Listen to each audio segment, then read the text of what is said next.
Good evening, नमस्कार, राम राम साथियों। स्वागत है आपके अपने यूट्यूब चैनल द टीचर साहब पर। मैं मोहित दीक्षित एक बार फिर आपके लिए हिस्ट्री की क्लासेस लेकर आया हूं।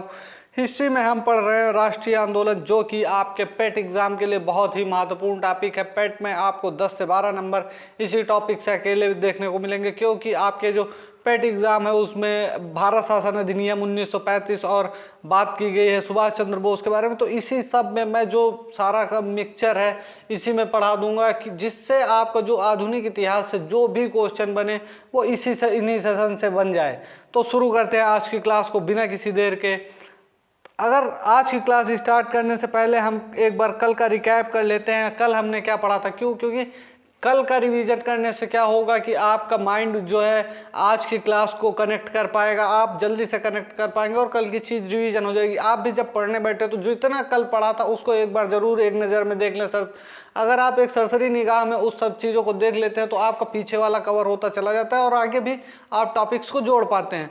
तो शुरू करते हैं आज पहले कल के रिवीजन से। तो कल मैंने आपको एक नई विचारधारा के बारे में पढ़ाया था, जिसका नाम था साम्यवादी विचारधारा। भारत में 1920 के दशक में जो है समाजवादी और साम्यवादी दो विचारधाराएं पनपती हैं। तो जो भारत में विशेष रूप से पनप रही थी उस समय गांधी जी के जेल जाने के बाद, वो विचारधारा थी साम्यवादी विचारधारा। साम्यवादी विचारधारा का मतलब उग्रवादी विचारधारा। साम्यवादी विचारधारा के अब मैंने आपको दो चरणों में पढ़ाया था। इसका प्रथम चरण जो था उसमें 3 षड्यंत्र केस आपको दिखाई पड़ेंगे। पेशावर षड्यंत्र केस जो 1922-23 में हुआ था, कानपुर षड्यंत्र केस 1924 में हुआ था और मेरठ षड्यंत्र केस 1929-1933 में होता है। सबसे इंपॉर्टेंट अगर इस पर बात करें तो मेरठ षड्यंत्र केस है, जो कि 1929 से 33 के बीच में होता है। इसके बारे में आपसे क्वेश्चन पूछा जाता है कि मेरठ षड्यंत्र केस कब हुआ। अब ये प्रथम चरण खत्म होता है। इसके बाद जो द्वितीय चरण है, दूसरा चरण है, इसमें जो है उग्रवादी नेताओं का बोलबाला होता है। उग्रवादी नेताओं में से उस समय के प्रमुख जो थे उनमें सबसे बड़ा नाम था जवाहरलाल नेहरू और सुभाष चंद्र बोस, भगत सिंह, चंद्रशेखर आजाद। इन युवा पीढ़ी के नेताओं का नाम आने शुरू हो गए थे, क्योंकि ये नेता अनुनय विनय से अब अंग्रेजों से बातें नहीं करते थे, अहिंसा के आधार पर कोई बात नहीं करना चाहते थे। गांधी जी के फार्मूले से ये अलग इतर काम करना चाहते थे। तो इन्होंने जो है द्वितीय चरण में क्या, जो युवा नेता थे इन्होंने गांधी जी को बुजुर्गों का नेता कहा और 1934 में एक साम्यवादी पार्टी को अवैध घोषित कर दिया अंग्रेजों ने। साम्यवादी पार्टी 1920 में गठित होती है। आप देखेंगे एम.एन. राय और अबनी मुखर्जी जो है ताशकंद में इसका जो है संगठन करते हैं।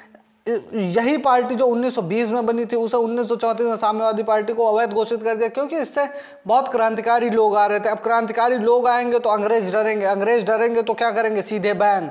क्रांतिकारियों का उस समय जो गढ़ था वो पंजाब और उत्तर प्रदेश, बिहार, बंगाल बन गया। इसी बीच क्या होता है कि एक पार्टी गठित की जाती है जिसका नाम रखा जाता है। अब एक पार्टी साम्यवादी पार्टी अगर अवैध घोषित हुई है तो उसके सब्स्टिट्यूशन में कोई दूसरी पार्टी होगी जो खड़ी होगी। तो दूसरी पार्टी बन के आई हिंदुस्तान रिपब्लिकन एसोसिएशन, जो कि 1924 में बनाई गई थी सचिन सान्याल के द्वारा। सचिन सान्याल, योगेश चंद्र चटर्जी, राम प्रसाद बिस्मिल, भगत सिंह, शिव वर्मा, सुखदेव, भगवती चरण बोहरा, ये सारे लोग जो थे इसके प्रमुख नेता थे। इन्होंने क्या कहा कि हम सशस्त्र क्रांति करेंगे। जो HRS के लोग थे उनने क्या कहा कि हम सशस्त्र क्रांति करेंगे और पूर्ण स्वतंत्रता प्राप्त करेंगे प्रत्यक्ष कार्रवाई के द्वारा, हम किसी अहिंसा पर विश्वास नहीं करेंगे। और जो इन्होंने कहा कि हम भारत में किस तरह की सरकार बनाएंगे, तो पूछा जाए तो समाजवादी सरकार के बारे में इन्होंने कहा और भारत को एक संयुक्त राज्य घोषित करने का फैसला किया। इसके बाद आप देखेंगे जब HRS अपने चरम पर थी तो उसने क्या किया कि काकोरी कांड कर दिया। काकोरी कांड कर दिया मतलब काकोरी जो सहारनपुर से लखनऊ के बीच में पड़ जाने वाली ट्रेनें हैं उन स्टेशन में एक पड़ता है काकोरी स्टेशन, जिसे 8 डाउन ट्रेन का मतलब आप देखेंगे रेलवे में एक अप होता है एक डाउन होता है प्लेटफॉर्म। तो अप डाउन प्लेटफॉर्म्स में से जो डाउन प्लेटफॉर्म था उसकी ट्रेन संख्या 8 में ये लोग लूट कर देते हैं और लूट करते हैं तो सफल हो जाते हैं। उसमें बड़ी मात्रा में जो है भारी बारूद और हथियार जा रहा था, तो उसमें इन्होंने क्या किया कि इसको लूट लिया और अपने लिए धन इकट्ठा कर लिया। इसमें प्रमुख रूप से जिनको फांसी दी है उन नामों में राम प्रसाद बिस्मिल, अशफाक उल्ला खान, रोशन सिंह, राजेंद्र लाहिड़ी और चंद्रशेखर आज़ाद जो थे वो इस कांड से फरार हो गए थे, जबकि शरीक थे ये भी, मगर इन्होंने क्या किया, इनको अंग्रेज पकड़े उसके पहले ये 9/11 हो गए। इसके बाद अब चंद्रशेखर आज़ाद बाहर बसते हैं, तो जब अंग्रेजों को दिखा कि एचआरएस ज़्यादा बढ़ रही है तो उसने एचआरएस को साफ कर दिया। तो एचआरएस खत्म होगी तो अब दूसरी पार्टी की फिर ज़रूरत थी, तो दूसरी पार्टी, चंद्रशेखर आज़ाद बाहर थे तो उन्होंने दूसरी पार्टी बनाई, हिंदुस्तान सोशलिस्ट रिपब्लिक एसोसिएशन, जिसका नाम रखा HSRA। ये 1928 में बनाई गई। चंद्रशेखर आज़ाद के द्वारा दिल्ली के फिरोज शाह कोटला मैदान में इसका निर्माण किया जाता है। और इसने भी जो है सैंडर्स हत्या कर दी। सैंडर्स हत्या, उस समय लाहौर के पुलिस अधीक्षक थे, सहायक पुलिस अधीक्षक सैंडर्स, उनकी हत्या कर देते हैं ये लोग। और 17 दिसंबर 1928 के दिन इन्होंने जो है यह हत्या कर दी, क्योंकि जो 30 अक्टूबर 1928 को आप देखेंगे लाला लाजपत राय की हत्या होती है, तो उसमें क्या होता है कि पुलिस द्वारा लाठियों से लाला लाजपत राय को बेतहासा मारा जाता है, बेतरतीब तरीके से मारा जाता है बिल्कुल। तो उसके कारण क्या होता है, लाला लाजपत राय की थोड़े दिन बाद मृत्यु हो जाती है। उसका बदला लेने के लिए ये सैंडर्स हत्याकांड किया गया। सैंडर्स हत्याकांड में अगर शरीक लोगों की बात करें तो उनमें भगत सिंह, चंद्रशेखर आज़ाद और राजगुरु थे। ये लाहौर से किसी तरह बचते बचाते भेष बदल कर निकल आए। अब इन्होंने क्या जो है, सैंडर्स हत्याकांड के बाद आपको साइमन कमीशन भारत में आता दिखेगा। साइमन कमीशन जो था वो 1927 से 28 के बीच में आया। इसका मेन काम क्या था कि जो ये क्यों आया भारत, तो ये 1919 के भारत शासन अधिनियम की जो बनाया गया था उसका 10 साल बाद रिव्यू होना था कि जो भारत शासन अधिनियम आया उसने कैसा कार्य किया। अंग्रेज ये चाहते थे कि उत्तरदायी सरकार पर क्या काम हुआ भारत में, तो उसका रिव्यू के लिए उन्होंने कहा था कि हम 10 साल बाद जो है एक जांच आयोग भेजेंगे। परंतु क्या होता है, इसी समय इंग्लैंड में कंजर्वेटिव सरकार आती है, तो उसने 2 वर्ष पहले 8 नवंबर 1927 को ही जो है साइमन कमीशन भेज दिया था भारत। और साइमन कमीशन में 7 सदस्य थे। सर जॉन साइमन को मिलाकर अगर टोटल सदस्यों की बात करें तो 8 सदस्य थे। सर जॉन साइमन कमीशन को मिलाकर कुल जो है इसमें 8 सदस्य थे, पर अगर सर जॉन साइमन को अगर हम अलग कर दे तो इसमें 7 सदस्य होते हैं। यह टोटली स्वायत्त कमीशन होता है, मतलब केवल अंग्रेजों का कमीशन होता है, इसमें केवल अंग्रेज अधिकारी होते हैं। अब ये जो है 27 दिसंबर 1927 को मद्रास में एक अधिवेशन बुलाया जाता है कांग्रेस का। इसमें एम ए अंसारी अध्यक्ष होते हैं और उन्होंने कहा था कि हम साइमन कमीशन का पुरजोर विरोध करेंगे। मुस्लिम लीग जो है साइमन कमीशन का समर्थन करती है, बाकी जितनी भी पार्टियां थी उन्होंने उस समय साइमन कमीशन का विरोध किया था। अब फिर जब कुछ ना कुछ खुराफात तो होता ही रहता था। भारत के क्रांतिकारी अब जो थे वो उनके मतलब हौसले बहुत ज़्यादा बढ़ चुके थे। तो इसी बीच क्या होता है कि जब ये साइमन कमीशन आया इसके विरोध में, और क्योंकि सरकार सुन नहीं रही थी, सरकार मनमानी तरीके से भारतीयों पर टैक्स और दुनिया के कानून थोपे चली जा रही थी, तो उस समय क्या होता है सेंट्रल लेजिस्लेटिव असेंबली पर बम कांड होता है। इस असेंबली पर मतलब भारत की असेंबली पर 8 अप्रैल 1929 को जो है अंग्रेज असेंबली जो थी उसके ऊपर जो बटुकेश्वर दत्त तथा भगत सिंह क्या करते हैं कि एक बम फेंक देते हैं। बम क्यों फेंकते हैं, क्योंकि उन्होंने कहा कि जो ये आप ट्रेड डिस्प्यूट बिल और पब्लिक सेफ्टी बिल ला रहे हैं जो कि मजदूरों के अधिकारों का हनन करने वाला बिल है, इसके विरोध में इन्होंने कहा कि ऐसे अंग्रेज हमारी बातें नहीं सुनते, अंग्रेजों के कान बहरे हैं। उन्होंने कहा कि बाकायदे पर्चे लिखकर फेंके थे कि इन बहरे कानों तक अपनी आवाज़ पहुंचाने के लिए हम यह बम कांड कर रहे हैं। तो इसमें किसी को मारा नहीं था जो क्रांतिकारी थे बटुकेश्वर दत्त और भगत सिंह ने, परंतु क्या हुआ कि वो अपनी बात को अंग्रेज सरकार तक पहुंचाना चाहते थे, इस वजह से किया। अब इसी बीच आप देखने को मिलेगा कि अब कांड होगा तो एक अंग्रेज जो है चुप थोड़ी ना बैठेंगे। अंग्रेजों ने एक केस डाला जिसे कहते हैं लाहौर षड्यंत्र केस 1929। इसमें भगत सिंह और बटुकेश्वर दत्त पे क्या होता है, मुकदमा चलाया जाता है। बटुकेश्वर और भगत सिंह को जो है इसके थ्रू तो मतलब फांसी देना मुमकिन नहीं था, तो इनके पुराने केस खोल दिए जाते हैं। पुराने केस मतलब जैसे इन्होंने जो सैंडर्स को मारा था वो केस खोलकर इनको फांसी दे दी जाती है। इनको भगत सिंह, सुखदेव और राजगुरु को 23 मार्च 1931 को फांसी दी जाती है। भगत सिंह और सुखदेव, राजगुरु ये हंसते हंसते फांसी को झूल जाते हैं। इन्होंने किसी की मदद फांसी के वक्त तक नहीं ली। भगत सिंह यह कहते थे कि हमारा मेन मोटिव क्या है कि हम अपनी बात अपने लोगों तक रख सके, हम किस तरह से स्वतंत्रता प्राप्त कर सकते हैं, इसकी सही राह हम लोगों को दिखा सके। इस वजह से भगत सिंह हंसते हंसते फांसी चढ़ जाते हैं और देश के लिए कुर्बान हो जाते हैं। और इसी बीच क्या होता है, 27 फरवरी 1931 को इलाहाबाद के अल्फ्रेड पार्क में जो ये आपके चंद्रशेखर आज़ाद जी थे, इन्होंने भी अपने आप को गोली मार ली थी, क्योंकि उस समय वो अंग्रेज़ों से घिर गए थे और वो कभी ये नहीं चाहते थे कि अंग्रेज़ उन्हें मारे। उन्होंने कहा भी है, साफ साफ स्टेटमेंट दिया कि अंग्रेज़ों की गोली में वो ताकत नहीं है जो आज़ाद को मार सके। आज़ाद चंद्रशेखर हमेशा आज़ाद था, आज़ाद है, आज़ाद रहेगा, ये उनका कहना था। इसी बीच जो है चटगांव शस्त्राकांड होता है। चटगांव शस्त्राकांड आप देखेंगे, इसके नायक जो है बंगाल के सूरसेन थे, जिन्हें मास्टरदा के नाम से जाना जाता है। ये एक मास्टर थे स्कूल में और इन्होंने जो है इंडियन रिपब्लिकन आर्मी की स्थापना की थी और चटगांव के शस्त्रागार को लूट लिया था और वहाँ पे एक काम चलाऊ क्रांतिकारी सरकार बनाई थी। इसके बाद होता है कि जो अंग्रेज सरकार थी इन सब चीज़ों से बहुत व्यतीत हुई, तो उन्होंने एक चाल चली भारतीयों के लिए और कहा कि कंजर्वेटिव सरकार थी उस समय, तो उन्होंने कहा कि भारत के जो लोग हैं ये सर्वमान्य एक संविधान बना दे, जो सबको मान्य हो ऐसा संविधान बना दें। तो इसके लिए जो ये संविधान बनाना था उसे नेहरू रिपोर्ट के नाम से जाना गया। और नेहरू रिपोर्ट के लिए आप देखेंगे कि जो नेहरू रिपोर्ट है वो अगस्त 1928 में बनकर तैयार होती है, जिसे डोमिनियन संविधान के नाम से जाना जाता है। परंतु क्या होता है, 1928 में एक कलकत्ता अधिवेशन होता है जिसमें कांग्रेस में मतभेद हो जाता है कि जो गरम दल के नेता थे वो कहते थे कि हमें जो है पूर्ण स्वराज चाहिए, अब हमको टुकड़े में कोई चीज़ नहीं चाहिए, हमको टुकड़े नहीं चाहिए, लालच की रोटी नहीं, हमको पूरा पूरा स्वराज चाहिए। तो इस बीच कलकत्ता में के अधिवेशन में फिर से कांग्रेस में एक बार मतभेद हो जाता है। जो 1916 में जुड़े थे कांग्रेस, वो फिर से दो फाड़ में बढ़ जाती है। 1928 में जो है ऑल इंडिया इंडिपेंडेंस लीग का निर्माण करते हैं ये जो बाकी गरम दल के नेता थे वो मिलकर। और इसी बीच जो है अब 1928 का अधिवेशन जो कलकत्ता का था वो आनन फानन इमरजेंसी बुलाया गया था। इसके बाद कांग्रेस का असली अधिवेशन होता है, कांग्रेस का लाहौर अधिवेशन 1929 में, जिसकी अध्यक्षता जवाहरलाल नेहरू करते हैं। और इसमें नेहरू रिपोर्ट को लागू करने की अवधि को समाप्त होने के बाद कहा जाता है कि यह जो नेहरू रिपोर्ट है इसे पूर्ण सिरे से नकारा जाता है और सिरे से खारिज कर दिया जाता है। और कहा जाता है इसी जो लाहौर अधिवेशन 1929 है इसमें पूर्ण स्वतंत्रता और पूर्ण स्वराज की मांग की जाती है। आप देखेंगे कि 31 दिसंबर 1929 को रावी के तट पर प्रथम बार पंडित जवाहरलाल नेहरू भारत का ध्वज फहराते हैं और 26 जनवरी 1930 को पूर्ण स्वतंत्रता दिवस के रूप में मनाने का निश्चय करते हैं। इसी समय जो लाहौर अधिवेशन था इसी में गांधी जी को सविनय अवज्ञा आंदोलन करने की इजाज़त मिलती है। तो अब हम जब देखेंगे कि सविनय अवज्ञा आंदोलन की इजाज़त मिल जाती है, तो आज से कल तक हमने इतना ही पढ़ा था और आज के जो वीडियो में हम थोड़ा पढ़ने वाले हैं इसके बारे में मैं बता देता हूं।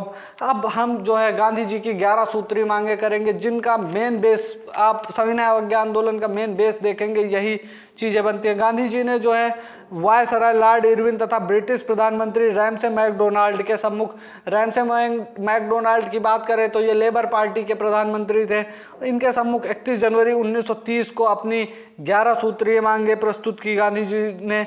और ये जो 11 सूत्रीय मांगे थी ये गांधी जी के ने अपने पत्र यंग इंडिया में भी प्रतिपादित की थी, प्रस्तुत की थी। अब बात करें तो ये 11 सूत्री मांगे थी क्या, तो पहली मांग थी इसमें सेना के व्यय तथा सिविल सेवा के वेतनों में 50% की कमी। मतलब जो गांधी जी थे उन्होंने कहा कि सेना में जो व्यय किया जा रहा है और सिविल सेवाओं का जो वेतन है जो 50%, इसके 50% में कटौती कर दी जाए और आम जनता को टैक्स से रिलीफ दिया जाए। जो कर उस समय बहुत बढ़ गए थे उनको हटाया जाए। आप देखेंगे दूसरी मांग रखते हैं कि डाक आरक्षण बिल पास किया जाए। डाक आरक्षण बिल मतलब जो डाक विभाग है उसके लिए आरक्षित हो, मतलब उस पर आरक्षण हो। आरक्षण का मतलब कि आप जो डाक है उस पर ज़्यादा टैक्स न लगाया जाए, पब्लिक के लिए डाक को छोड़ दिया जाए, पब्लिक के यूज के लिए बनाई जाए चीज़ें, ऐसा मानना था। पूर्ण शराबबंदी कर दी जाए। गांधी जी ने कहा कि पूर्ण शराबबंदी हो, राजनैतिक बंदियों को रिहाई कर दिया जाए, जितने भी राजनैतिक बंदी हैं उनको सबको रिहा करने की मांग की इन 11 सूत्री मांगों में। आप देखेंगे इसमें अगली मांग थी कि आपराधिक गुप्तचर विभाग में सुधार किया जाए। आपराधिक गुप्तचर विभाग मतलब जो उनका गुप्तचर विभाग था उसमें सुधार किया जाए कि किसी को भी धर ले रहे हैं, किसी को बताए दे रहे हैं, कुछ कर रहा है। तो जो क्रांतिकारियों के खिलाफ जो कानून थे उनको जो है सही किया जाए, मेन चीज़ यही थी। हथियार कानून में सुधार, हथियार कानून में सुधार का मतलब है कि जो हथियारों का कानून था जो अंग्रेजों तक ही सीमित था, उसे भारतीयों के लिए भी खोला जाए कि मतलब भारतीय भी लाइसेंस ले सके, लाइसेंसधारी बन सके और अपनी आत्मरक्षा के लिए हथियारों का प्रयोग कर सकें। विनिमय अनुपात घटा। विनिमय अनुपात का मतलब जो रुपया था इसका जो चार, एक सीलिंग था, एक सीलिंग जो था उसको 4 फैंस के वजन के बराबर करना था। कि मतलब ये जो स्टर्लिंग का विनिमय अनुपात था उसके अनुसार क्या था, एक जो रुपया होता है, रुपये को एक सीलिंग से घटाकर 4 फैंस के दाम पे लाना था। अब आप देखेंगे कि जो वस्त्र उद्योगों को संरक्षण दिया जाए, मतलब भारतीय वस्त्र उद्योगों को संरक्षण दिया जाए, ये गांधी जी का कहना था। समुद्र तट पर केवल भारतीय, जो भारत के समुद्र तट हैं उन पर केवल जो है भारतीयों का अधिकार हो, गांधी जी ने ये भी कहा। और इसके बाद की बात अगर करें तो अगली बात कही गांधी जी ने कि भूमि कर में कटौती की जाए तथा काउंसिल की स्थापना की जाए। मतलब भूमि कर उस समय जो बहुत ज़्यादा बढ़ा दिए गए थे उनको जो है नॉर्मलाइज्ड किया जाए और जो इसके लिए एक अलग से काउंसिल ही बना दी जाए। नमक कर समाप्त किया जाए। मतलब नमक कर समाप्त करने का मतलब नमक पर उस समय सरकार का अधिकार था, उस सरकार के अधिकार को समाप्त कर नमक पे जो है पब्लिक का अधिकार हो, नमक तो आदमी खा सके। नमक पर बहुत ज़्यादा टैक्स उस समय वसूल कर रही थी सरकार। मेन कारण जो सविनय अवज्ञा आंदोलन का होगा वो नमक कर ही है।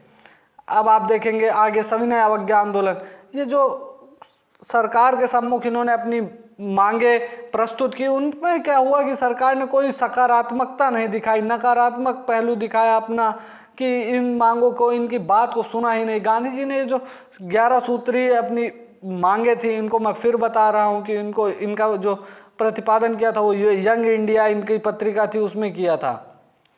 अब इसके बाद आगे बढ़ते हैं तो आपको देखने को मिलेगा नमक कर तक मैंने छोड़ा, तो नमक कर बहुत ज़्यादा बढ़ गया है। तो अब गांधी जी को जब सुना ही नहीं जा रहा है, कोई बात सुनी नहीं जा रही उनकी कोई बात, तो गांधी जी मजबूरन यहाँ पर सविनय अवज्ञा आंदोलन की शुरुआत करते हैं। सविनय अवज्ञा आंदोलन की शुरुआत आपके 12 मार्च 1930 को होती है। गांधी जी की 11 सूत्रीय मांगों को ना मानना इसका प्रमुख कारण है। गांधी जी क्या होता है, साबरमती आश्रम से अपने 78 अनुयायियों के साथ 240 मील, कहीं कहीं आपको ये 241 मील भी दिखाई पड़ेगा, तो 240 मील की पैदल यात्रा करते हैं।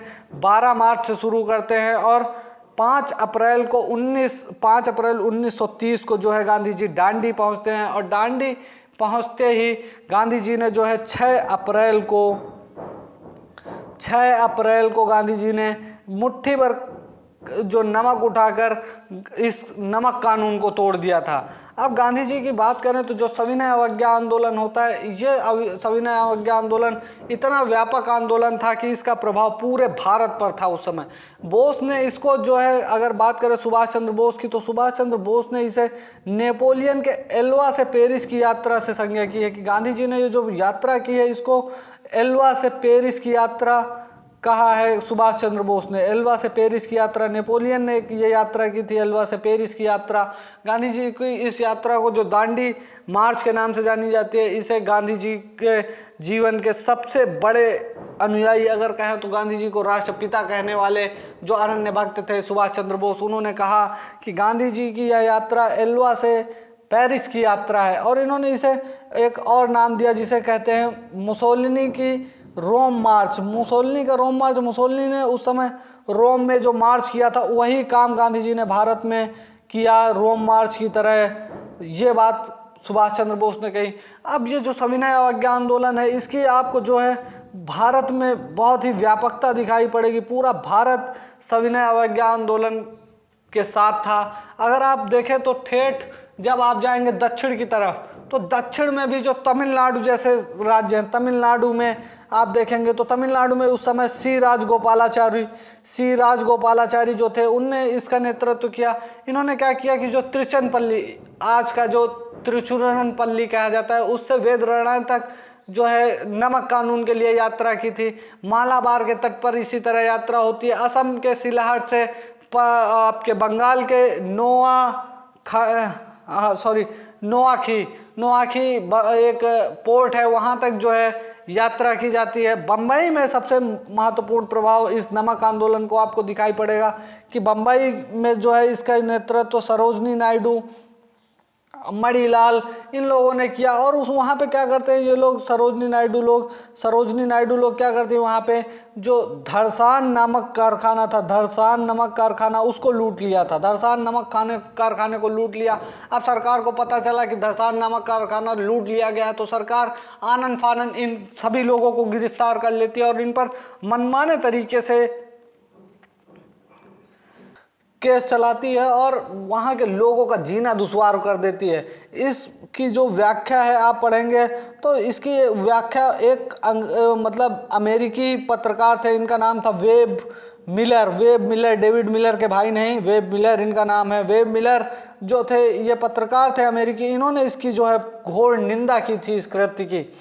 अब इसी समय पश्चिमोत्तर में उस समय लाल कुर्ती आंदोलन और आपका ये खुदाई खिदमतगार आंदोलन बहुत ही व्यापक तरीके से चल रहा था। पश्चिमोत्तर का मतलब जो आपका पाकिस्तान, पेशावर जैसे क्षेत्र थे, वहाँ पे व्यापक आंदोलन चलाए जा रहे थे, खुदाई खिदमतगार, लाल कुर्ती आंदोलन। और इनके जो नेता थे वो खान अब्दुल गफ्फार खान थे। खान अब्दुल गफ्फार खान, नाम याद रखिएगा, खान अब्दुल गफ्फार खान।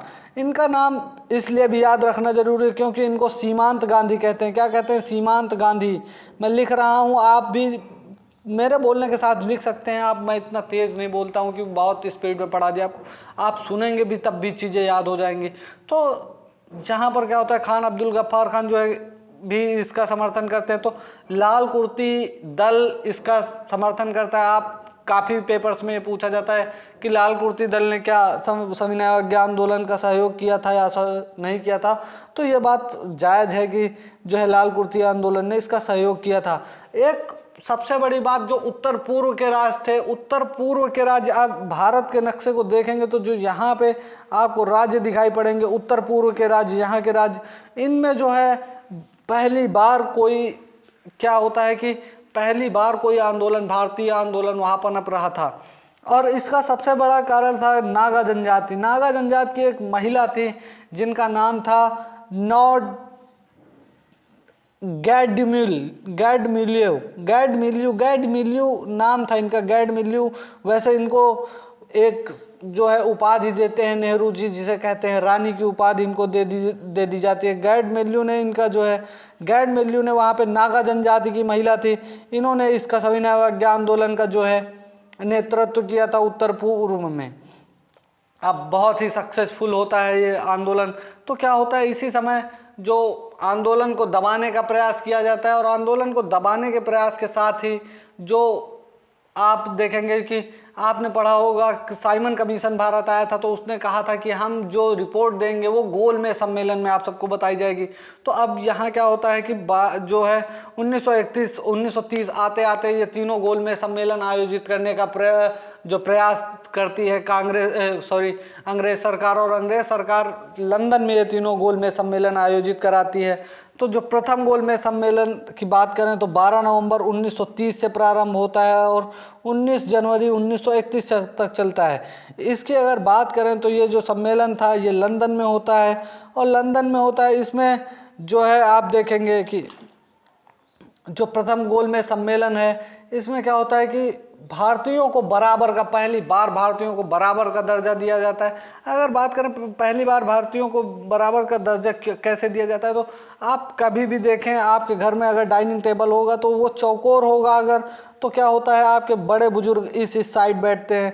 परंतु अंग्रेज़ों ने एक कॉन्सेप्ट हटाया, उन्होंने कहा कि जो ये बड़प्पन का कॉन्सेप्ट है इसे हटा दिया जाए। अगर हम ये मेज मतलब रेक्टेंगल मेज की जगह अगर हम गोल मेज पर एक सम्मेलन करें जिससे भारतीयों को बहलाया फुसलाया जा सके, उनको लगे कि हम उन पे उनकी समानता की बात करते हैं, तो इस वजह से उन्होंने वहाँ पे गोल मेज डलवाई और गोल मेज सम्मेलन किया। अब गोल मेज सम्मेलन कोई आपसे पूछ ले, मान लीजिए कि गोल मेज क्यों डलवाई, तो आप बता सकते हैं कि क्यों डलवाई। अब गोल मेज सम्मेलन में 89 भारतीय प्रतिनिधि भाग लेते हैं। 89 प्रतिनिधियों में अगर बात करें तो आपके उदारवादी नेता जो थे वो, और आपके जैसे देसी रियासतों से 16 लोगों ने भाग लिया, अंबेडकर जी ने भाग लिया था यहाँ पे, जयकर ने भाग लिया था, मुस्लिम लीग जाती है आपकी। मुस्लिम लीग में अगर बात करें तो मुस्लिम लीग के नेताओं के नाम पूछे जाते हैं तो मुस्लिम लीग के आगा खां जाते हैं इसमें, आगा खां, मोहम्मद अली जिन्ना और सीफू, ये 3 नेता जाते हैं। इसी तरह 89 प्रतिनिधियों ने भाग लिया था, परंतु कांग्रेस इस सम्मेलन में भाग नहीं लेती है और इसकी अध्यक्षता जो मैकडोनाल्ड थे, इंग्लैंड के प्रधानमंत्री उस समय लेबर पार्टी के, उन्होंने की थी।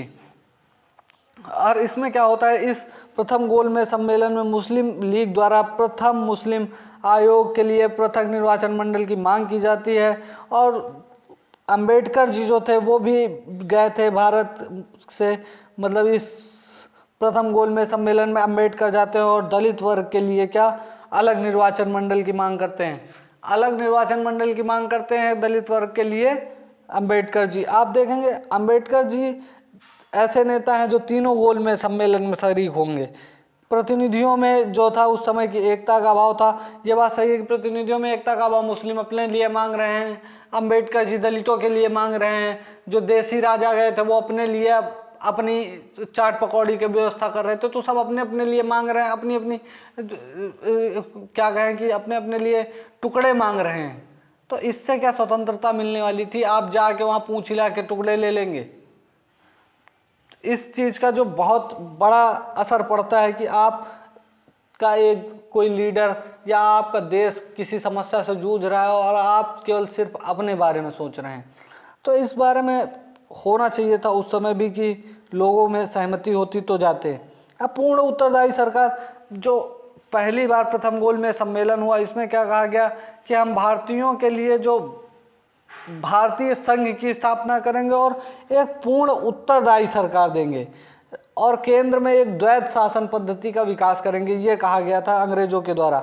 इसमें क्या होता है, अब जब इतनी मीठी मीठी बातें वहाँ पे की गई तो उस समय जो तेज बहादुर सप्रू और जयकर ये लोग गए थे वहाँ पे प्रथम गोलमेज सम्मेलन में, वो आकर गांधी जी को बताते हैं कि वहाँ पे जो है ये लोग हमें जो भारत का संघ है उसको बनाने के लिए तैयार हैं, उत्तरदायी शासन देने के लिए तैयार हैं और द्वैध शासन भी हमारा, सब कुछ ये मान ले रहे हैं, मुस्लिमों को अलग निर्वाचन मंडल बना देंगे। तो इससे गांधी जी को लगा कि हो सकता है कि अंग्रेज अब थोड़ा सही हो गए हों, तो गांधी जी को इन 2 लोगों के प्रयत्नों से, मतलब तेज बहादुर सप्रू और जयकर के प्रयत्नों से गांधी और इरविन के मध्य फरवरी में दिल्ली में वार्ता स्टार्ट होती है।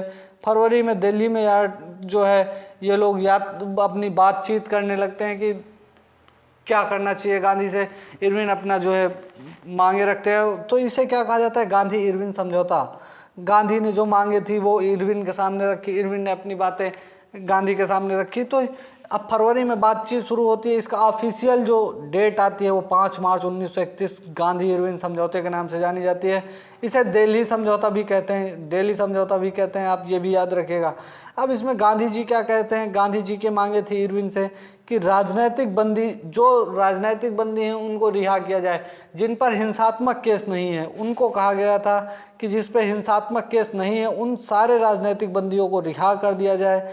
नमक बनाने पर सहमति का मतलब कि नमक कानून को हटा दिया जाए, जो एक अधिकार था सरकार का नमक पर, उसको हटाकर भारतीयों को भी नमक बनाने का दर्जा दिया जाए जिससे नमक पर टैक्स कम हो सके। धरना देने की आज़ादी का मतलब, जो उस समय धरना देने की भारतीयों को बिल्कुल आज़ादी नहीं थी, भारतीय कहीं धरना नहीं दे सकते थे, अगर वो दे देते थे धरना तो उनको कुचल दिया जाता था, वहीं के वहीं क्रांतिकारियों को दबा दिया जाता था। तो धरना देने की आज़ादी की बात करें तो मेनली धरना देने की आज़ादी जो गांधी जी ने बात की थी वो वस्त्र उद्योगों और शराब की दुकानों पर के लिए की थी कि इनके अंदर भी जो लोग हैं वो धरना दे सकते हैं। सरकारी नौकरी में उदारता, मतलब जो लोग सविनय अवज्ञा आंदोलन या असहयोग आंदोलन में अपनी नौकरी छोड़कर बैठे हैं उनको पुनः नौकरी सरकार दे और उनकी व्यवस्था करे, ये बात कही गई थी। इन मांगों में इतना था गांधी की। गांधी के बाद जो गांधी के द्वारा मानी गई शर्तें थी, जो इरविन ने कही गांधी से बातें, उनको उनमें देखें तो इरविन ने कहा कि आप अपने सविनय अवज्ञा आंदोलन को बंद कर दीजिए, पहली चीज़, क्योंकि सविनय अवज्ञा आंदोलन इतना प्रचंड रूप, मैंने बताया आपको कि सविनय अवज्ञा आंदोलन अटक से कटक तक सफर तय कर रहा था अपना। तो अब जब इतना प्रचंड था तो कहीं ना कहीं तो जड़ें हिली, चूल्हे हिल रहे थे अंग्रेज सरकार के, और अंग्रेजों में इसका भय था। परंतु क्या होता है कि गांधी जी ये बात गांधी इरविन समझौते के थ्रू मान लेते हैं और सविनय अवज्ञा आंदोलन का स्थगन कर देते हैं। तो अब सविनय अवज्ञा आंदोलन को स्थगित करने के लिए मान गए जब गांधी जी, तो गांधी जी के द्वारा क्या होता है कि अब इरविन एक नई चाल चलता है और गांधी जी को कहता है कि आप कांग्रेस के जितने भी लीडर हैं ये गोलमेज सम्मेलन में आइए, हम दूसरे गोलमेज सम्मेलन में आप सबको इनवाइट करते हैं। वहाँ पे इनविटेशन कार्ड दे देता है गांधी जी को, और गांधी जी भी सोचते हैं कि यहाँ इतनी प्यारे प्यारे बातें करी हैं तो ये वहाँ भी प्यारी प्यारी बातें करेंगे और हमें जो है हमारे स्वराज्य की प्राप्ति होगी। अब इसके बाद क्या होता है कि विदेशी वस्तुओं का जो है, इरविन कहता है कि हमारी विदेशी वस्तुएं जो आप कह रहे हैं कि हम केवल देसी चीज़ें ही इस्तेमाल करेंगे, तो ऐसा ना करिए, विदेशी वस्तुओं का भी प्रयोग करते रहिए, कपड़े उपड़े हमारे भी पहनते रहिए, जीन्स वीन्स पहनिए अच्छी, ये लंगोटी ही ना पहनिए हमेशा। ऐसा कहना था इरविन का गांधी जी से। अब आप देखेंगे कि गांधी जी जब इसी बीच क्या होता है कि 1931 का कराची अधिवेशन होता है। 1931 गांधी जी ने गांधी इरविन का समझौता 5 मार्च को होता है, और ये जो आपका 1931 का कराची अधिवेशन बुलाया जाता है, जब 23 मार्च को जो आपके प्रमुख लीडर थे भगत सिंह, सुखदेव, राजगुरु, इनको जब क्रांतिकारी नेताओं को फांसी दे दी जाती है, उसी दौरान कराची अधिवेशन क्यों बुलाया जाता है, आनंद फानंद कराची अधिवेशन बुला लिया जाता है। तो इसमें क्या होता है, कराची अधिवेशन में ट्रेन से गांधी जी जाते हैं और गांधी जी को काले झंडे दिखाए जाते हैं। भारत का युवा उस समय इतना ज़्यादा आक्रोशित था कि गांधी जी को काले झंडे दिखाए। क्यों? क्योंकि आप 5 मार्च को इरविन से समझौता कर रहे हैं और उसमें भगत सिंह के बारे में बात नहीं कर रहे हैं। पता नहीं ये बात क्या थी, क्यों गांधी जी ने बात की या नहीं की, कोई मजबूरी थी। परंतु भगत सिंह भी बिल्कुल नहीं चाहते थे कि उन्हें फांसी ना हो। 24 तारीख निश्चित की गई थी भगत की फांसी को, और भगत जैसे क्रांतिकारी कभी यह नहीं चाहते थे कि उनकी फांसी को टाल दिया जाए। वो हमेशा फांसी के फंदे पर लटकना चाहते थे। उनका कहना था कि एक अगर भगत मरेगा तभी 1000 भगत भारत में पैदा होंगे। और इन सब बुढ़े लोगों की तरह से मांगने से मतलब गांधी जी के अहिंसा व हिंसा से आज़ादी नहीं मिलने वाली है। आज़ादी इनसे अंग्रेजों से ज़बरदस्ती छीननी पड़ेगी। एक अकेला भगत अगर मर भी जाएगा तो इसके तरीके को लोग फॉलो करेंगे और अंग्रेजों के जबड़े से अपने स्वराज को छीन लेंगे, ये मानना था। आप अगर एक मूवी है अजय देवगन की, शायद हाँ अजय देवगन ही है उसमें, उसको देखें तो आपको जो भगत सिंह हैं उनके जीवन के बारे में बहुत कुछ सीखने को मिलेगा। और उसमें एक सीन में ये दिखाया भी गया है, कराची अधिवेशन में इनको झंडे दिखाते हुए गांधी जी को काले झंडे दिखाए गए थे। पर यह कराची अधिवेशन जो था, इसमें प्रथम बार क्या होता है कि मौलिक अधिकार राष्ट्रीय आर्थिक कार्यक्रमों पर प्रस्ताव पारित किए जाते हैं इस कराची अधिवेशन में। कराची अधिवेशन की बात करें अगर, तो कराची अधिवेशन कई मामले में ठीक भी था और कई मामले में गलत भी था। अब कराची अधिवेशन में ही गांधी जी एक बात और कहते हैं, मुझे याद आ रही है तो मैं बता देता हूँ। गांधी जी यहाँ कराची अधिवेशन में अब झंडे वंडे काले झंडे दिखाए गए, तो गांधी जी को लगता है कि मैं इस देश के लिए इतना कर रहा हूँ, फिर भी ये देश वाले मुझे ही नहीं समझ पा रहे हैं, तो कहीं ना कहीं विरोध तो होगा ही होगा। तो गांधी जी को विरोध झेलना पड़ा। तो गांधी ने यहाँ कहा था एक बात कि गांधी मर सकता है मगर गांधीवाद नहीं। गांधी मर सकता है मगर गांधीवाद नहीं मर सकता कभी। गांधी जी ने ये कहा था विक्षुब्ध होकर कि गांधी मर सकता है मगर गांधीवाद कभी नहीं मरेगा। अब भारत की जड़ों में गांधीवाद हमेशा रहेगा। इसी बीच गांधी जी की क्या मजबूरी थी या क्यों भगत सिंह के बारे में बात नहीं हुई, ये बात आज तक कोई नहीं जान पाया। ये बात एक राज थी और राज ही रह गई ना। इसे समझना बहुत मुश्किल है, क्या बातें थी उस समय की। न गांधी ने कुछ कहा, न गांधी का विरोध भगत ने किया। कोई उम्मीद, जैसे भगत जैसा निर्मोही व्यक्ति तो कभी शायद ही सालों में कभी पैदा होते हो। मतलब ऐसा आदमी जिसको अपने प्राणों की आहुति की बिल्कुल चिंता नहीं थी। वो चाहता था कि उसे फांसी चढ़ा दी जाए, सिर्फ इस वजह से कि 1000 भगत तैयार हो जाए, सिर्फ इस वजह से। बाकी उनके लिए आज़ाद ने भी प्रयास किए कि हम आपको छुड़ा लें।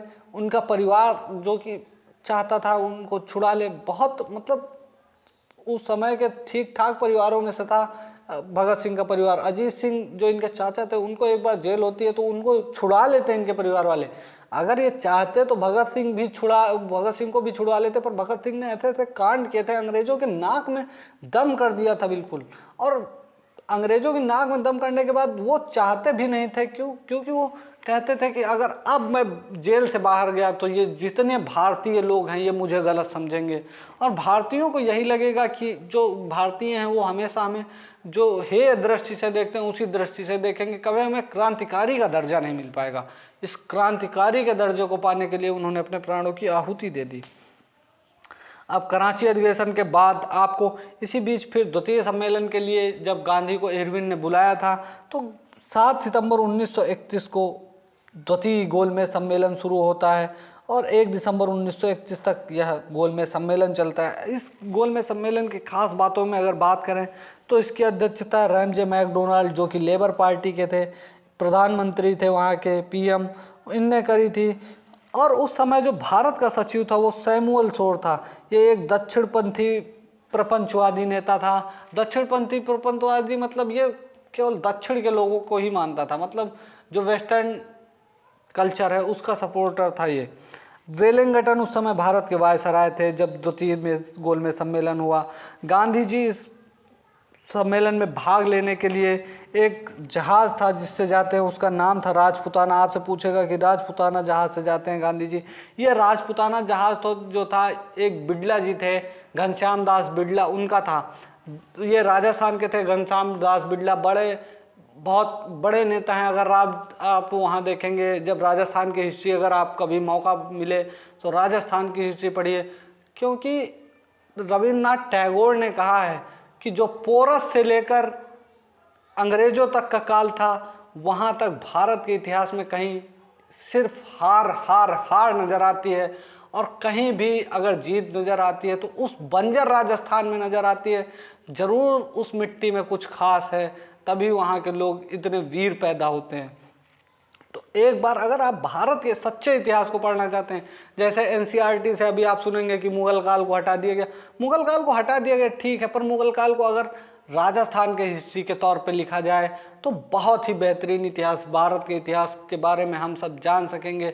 मेवाड़, मारवाड़, वहाँ के बारे में जान सकेंगे, उनकी जो संस्कृति थी, उनकी जो मतलब वीरता थी, उसके बारे में आप सुनेंगे। बहुत वीर सपूत जने हैं उस माटी ने। तो राजपुताना जहाज से गांधी जी जाते हैं। गांधी जी के साथ अगर बात करें तो पंडित मदन मोहन मालवीय, आपके मैंने अभी बताया घनश्याम दास बिड़ला, इस तरह के जवाहरलाल नेहरू, इस तरह के बड़े बड़े नेता जो उस समय कांग्रेस के थे वो जाते हैं। और एक अन्य लोग भी इसमें जाते हैं जिनका नाम था कांग्रेस की सरोजनी नायडू, लंदन जाती हैं गांधी जी के साथ। अब इसमें क्या होता है कि जो ये द्वितीय गोलमेज सम्मेलन होता है, इसमें गांधी जी को वो तवज्जो नहीं दी गई, गांधी जी से सीधे बात नहीं की गई। इसमें यह सम्मेलन जो है पूरी तरीके से असफल था, क्योंकि गांधी जी को यहाँ पर बहुत ज़्यादा हेय दृष्टि से देखा गया। चर्चिल ने इन्हें अर्धनग्न फकीर तक कह दिया। यहाँ पर क्या होता है कि गांधी जी के सामने ही मुस्लिम अलग निर्वाचन पृथक मंडल की बात करते हैं, और जो दलित थे वो अलग फिर से अपना राग अलापने चालू कर देते हैं, और जो देसी राजा गए थे वो भी सब अपने अपने लिए कुछ ना कुछ मांगते हैं। तो गांधी जी का मन खिन्नित हो जाता है इन सब चीज़ों से, और गांधी जी यहाँ पर झुकना नहीं पसंद करते हैं। गांधी जी जब 1 दिसंबर 1931 को भारत वापस आते हैं तो उन्होंने कहा था कि मैं भले इंग्लैंड से खाली हाथ वापस आ रहा हूँ, पर मैंने वहाँ पर तिरंगे के सम्मान को नहीं गिरने दिया। इस भिखारीपन के तरह मैं नहीं जिया कि मैंने कुछ अंग्रेजों से ज़बरदस्ती मांगा हो और वो हमें न दे रहे हों। तो गांधी जी अब मजबूर हो जाते हैं, जब भारत आते हैं तो वो द्वितीय गोलमेज सम्मेलन के बाद, क्योंकि वहाँ पर गांधी जी को नहीं सुना गया, गांधी की एक बात नहीं मानी जाती है पूरी तरीके से। यह पहला ऐसा गोलमेज सम्मेलन था जिसमें गांधी भाग लेते हैं। एकमात्र गोलमेज सम्मेलन में ही गांधी भाग लेते हैं और कांग्रेस भाग लेती है। ये द्वितीय गोलमेज सम्मेलन, इसको आप डेट याद रखिएगा। जो डेट है वो 7 सितंबर से 1 दिसंबर है। काफ़ी पेपर में ये द्वितीय गोलमेज सम्मेलन पूछा जाता है, ये इम्पॉर्टेंट भी है। तो ये अब गांधी जी वापस आते हैं भारत और गांधी जी मजबूरन द्वितीय सविनय अवज्ञा आंदोलन की शुरुआत करते हैं। जो सविनय अवज्ञा आंदोलन गांधी जी ने स्थगित किया था गांधी इरविन समझौते के कारण, उसको फिर से पुटअप करते हैं गांधी जी। और गांधी जी ने जो है यहाँ पे जो अंग्रेज सरकार थी उसने जो गांधी इरविन समझौता था उसे दफना दिया था। इसी भड़ास को लेकर गांधी जी ने क्या किया कि जो है द्वितीय सविनय अवज्ञा आंदोलन शुरू कर दिया। इस द्वितीय सविनय अवज्ञा आंदोलन का अगर टाइम पीरियड आप देखेंगे तो ये जनवरी 1932 से प्रारंभ होता है और जनवरी 1932 से प्रारंभ होकर अप्रैल 1934 तक रहता है। यह सविनय अवज्ञा आंदोलन, द्वितीय सविनय अवज्ञा आंदोलन चलता है। इसमें क्या होता है, जो गांधी के साथ साथ जितने भी बड़े नेता थे कांग्रेस के, उन सभी को बहुत जल्दी ही, अगर सविनय अवज्ञा आंदोलन जैसे ही शुरू हुआ गांधी जी वहाँ से आते हैं और वायसराय से मिलने के लिए कहते हैं कि हम एक बार वायसराय वेलिंगटन से मिलना चाहते हैं, परंतु वायसराय इनको मिलने का टाइम नहीं देते हैं। तो अब गांधी जी मजबूरन क्या करते हैं, सविनय अवज्ञा आंदोलन शुरू कर देते हैं। सविनय अवज्ञा आंदोलन आनंद फानंद शुरू किया। क्यों? क्योंकि जो गांधी इरविन समझौता था उसको बिल्कुल भी सरकार भूले बैठी थी, चालू ही नहीं कर रही थी। तो गांधी जी ने क्या किया कि अब द्वितीय सविनय अवज्ञा आंदोलन मरता क्या ना करता, इन्होंने अपने आप को फिर से इस्टेब्लिश करना चाहा लोगों के बीच में और आंदोलन शुरू किया। अब जो होगा भाई, अंग्रेजों को तो ये पता ही था कि क्योंकि उनकी बिल्कुल सोची समझी रणनीति थी कि हम गांधी को कुछ देंगे नहीं। अब गांधी को कुछ नहीं मिला तो गांधी ने क्या किया कि द्वितीय सविनय अवज्ञा आंदोलन शुरू किया। और अंग्रेज पहले ही इसके लिए बिल्कुल तैयार थे। उन्होंने सीधे पहले हमला कांग्रेस पर किया और कांग्रेस के सभी बड़े नेताओं जैसे गांधी जी, जवाहरलाल नेहरू, सरदार पटेल, खान अब्दुल गफ्फार खान जैसे आदि नेताओं को गिरफ्तार कर इन पर जो है तरह बेतरह के केस चलाए और इन पर जितनी ज़्यादा कहें कि यातनाएं इनको दी वो कम थी। बहुत ज़्यादा यातनाएं थी इन सभी नेताओं को उस समय दी गई। कांग्रेस को एक गैर कानूनी संगठन घोषित कर देते हैं अंग्रेज, गैर कानूनी संगठन घोषित कर देती है अंग्रेज सरकार कि कांग्रेस जो है ये गैर कानूनी संगठन है और इसकी पूरी संपत्ति को जब्त कर लेती है। आप ये मानिए कि उस समय जो आप देखेंगे कि जितना द्वितीय सविनय अवज्ञा आंदोलन जब शुरू हुआ तो भारत के लगभग 1 लाख से ज़्यादा लोगों को बंदी बना दिया गया था, मतलब जेलों में कैद कर लिया गया था। जितने भी लोगों का जो कर बाकी था उनके बैल, गाय, बछड़े जैसे बना वैसे उनसे छीने जा रहे थे और अंग्रेज ये सारे कृत्य लगातार कर रहे थे। अंग्रेजों ने यहाँ पर अपनी आपातकालीन शक्तियों का जो है प्रयोग किया। मैंने अभी बताया कि उनको जिनने कर नहीं दिया था उनके सारे पशु मवेशी वो भी छोड़ ले जा रहे थे। यही सब काम कर रहे थे द्वितीय सविनय अवज्ञा आंदोलन के समय जो ये थे। अब इसी बीच क्या होता है कि जो आपके मैकडोनाल्ड साहब हैं ब्रिटेन के प्रधानमंत्री, वो क्या करते हैं 16 अगस्त 1932 को जो है विभिन्न समुदायों के लिए ये एक पंचाट जारी करते हैं जिसे सांप्रदायिक पंचाट कहते हैं। सांप्रदायिक पंचाट मतलब कम्युनल अवार्ड ये जारी करते हैं और इसमें मुस्लिम, सिख, क्रिश्चियन इनके लिए नए पंचायत चार्ट में था कि इनके लिए अलग से एक निर्वाचन मंडल होगा, इनके लिए अलग निर्वाचन विधेयक होगा। सबसे बड़ी बात इसमें थी कि दलित वर्गों को भी अल्पसंख्यकों के रूप में गिना जाने लगा था भारत में। इस पंचाट की सबसे बड़ी बात यही है जो आपसे पूछी जाएगी कि क्या हुआ था सांप्रदायिक पंचाट 1932 के द्वारा क्या हुआ, तो दलित वर्ग को अल्पसंख्यक में पहली बार गिना गया। अब इसी बीच क्या होता है, गांधी जी जब ये बात सुनेंगे, गांधी जी उस समय यरवादा जेल में बंद थे। तो यरवादा जेल में बंद थे क्योंकि सविनय अवज्ञा आंदोलन के द्वितीय फेज में इन्होंने बहुत मतलब आंदोलन चल रहा था, तो उसी समय ये जो है जेल में बंद थे गांधी जी। और गांधी जी ने क्या किया कि गांधी जी जो थे उनको जब सुनाई पड़ा कि दलितों के लिए एक अलग निर्वाचन मंडल घोषित कर दिया है अंग्रेज सरकार ने, तो उन्होंने जो है इसका विरोध किया। गांधी जी 21 सितंबर 1932 को यहाँ पर आमरण अनशन शुरू करते हैं। इसे टैगोर ने, इस आमरण अनशन को टैगोर ने गांधी जी की सबसे बड़ी उपलब्धि बताया है। सबसे बड़ी उपलब्धि क्यों? क्योंकि कहा है गांधी जी की सांप्रदायिकता में सबसे बड़ी उपलब्धि बताया। क्यों? क्योंकि गांधी जी जो थे ये भारत की एकता के प्रतीक थे। भारत को एक सूत्र में पिरोने का काम टैगोर का कहना था कि भारतीय एकता के लिए जो गांधी जी कर रहे हैं यह शायद कोई ही नेता कर पाए। तो आपसे ये भी पूछ सकता है कि टैगोर ने गांधी जी की सराहना की, तो जो सराहना में वर्ड लिखे जाते हैं कि एकता और सांप्रदायिकता को अंत करने वाला जो भी वर्ड आपके पेपर में मिले वो मान लीजिए टैगोर ने ही कहा है पूना पैक्ट में। आपके पेपर में पूछेगा, मैं इसलिए बता दे रहा हूँ, की पॉइंट्स मैं आपको बता रहा हूँ, कीवर्ड आपको बता दे रहा हूँ, उनको पकड़ के चलेंगे तो आपका पेपर आसान हो जाएगा। अब सितंबर 1932 में ही गांधी और अंबेडकर के बीच एक समझौता होता है। इस समझौते में कहा जाता है कि जो विधानमंडल में दलितों के लिए सीटें 71 सीटें, इनको बढ़ाकर 147 सीट कर दी जाती है, और केंद्रीय मंत्रिमंडल में अगर बात करें तो इनको 18% सीटों का इजाफा दे दिया जाता है कि हम दलितों की 18% सीटें केंद्रीय मंत्रिमंडल में भी बढ़ा देंगे। पर इस दलित वर्ग के लिए जो पृथक निर्वाचन मंडल आया है इसका विरोध करना चाहिए आप लोगों को। तो ये होता है जो पैक्ट होता है पूना पैक्ट। पूना पैक्ट की बात आपसे पूछेगा कि किसके बीच हुआ, तो शायद मैंने आपको बताया कि गांधी और अंबेडकर के बीच हुआ। अब हम देखेंगे कि इसी दौरान गांधी जी में जो है दलित वर्ग के लिए एक प्रेम जाग उठता है, और दलित वर्ग के लिए जो प्रेम गांधी जी में जागता है, तो दलितों के लिए प्रेम जागा तो दलितों को हरिजन नाम दिया गांधी जी ने। हरिजन नाम, हरिजन, हरिजन का मतलब भगवान के लोग, हरि का जन। गांधी जी ने पहली बार दलित वर्ग को हरिजन कहा। आपसे ये पूछता है कि हरिजन किसके द्वारा दिया गया नाम है दलितों को, तो हरिजन गांधी जी के द्वारा दिया गया नाम है। पूना पैक्ट के समय ही गांधी जी ने क्या किया कि एक जो है हरिजन सेवक संघ की स्थापना की थी। पूना पैक्ट के समय ही हरिजन सेवक संघ बनाया था पूना पैक्ट के। और सितंबर 1932 में ही एक अखिल भारतीय छुआछूत लीग की स्थापना करते हैं गांधी जी, और एक पत्रिका का भी प्रतिपादन करते हैं जिसका नाम गांधी जी ने रखा हरिजन।